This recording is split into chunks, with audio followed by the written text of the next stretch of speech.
নমস্কার বন্ধুরা, পূজার রান্নাঘরে এই প্রথম হচ্ছে কয়লার মুরগির রান্না। তোমরা পুরো ভিডিওটা দেখতে থাকো। প্রথমে আমি মাংসটাকে ভালো করে ধুয়ে নিয়েছি। ধুয়ে কিছুটা লেবু মাখিয়ে আমি মাংসটাকে রেখে দেবো। তারপরে কি কি মশলা নিয়েছি সেগুলো একটু দেখে নাও।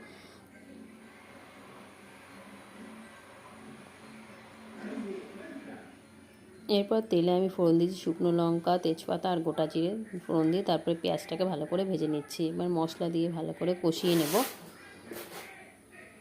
পরিমাণ মতো নুন হলুদও দিয়ে দিয়েছি। এরপরে চিকেনটা দিয়ে দেবো। চিকেনটা দিয়ে ভালো করে নেড়েচেড়ে ভালো করে কষিয়ে নেব চিকেনটা। আর এই গোটা রসুনটা খেতে তো আমার খুবই ভালো লাগে, আমার ভাইও খুব পছন্দ করে এই গোটা রসুনটা খেতে, সেই কারণেই আমার দেওয়া। তোমরা কি এরকম মাংসতে গোটা রসুন খেতে ভালোবাসো? আর মেটেটা আমি পরে দিলাম কেন বলো তো, মেটেটা আগে দিলেই গলে যেত, তার জন্য আমি একটু পরেই দিলাম মেটেটা। আর ভালো করে কষানো হয়ে যাওয়ার পরে এটাতে আমি গরম জল অ্যাড করব, কারণ ঠান্ডা জল দিলে মাংসতে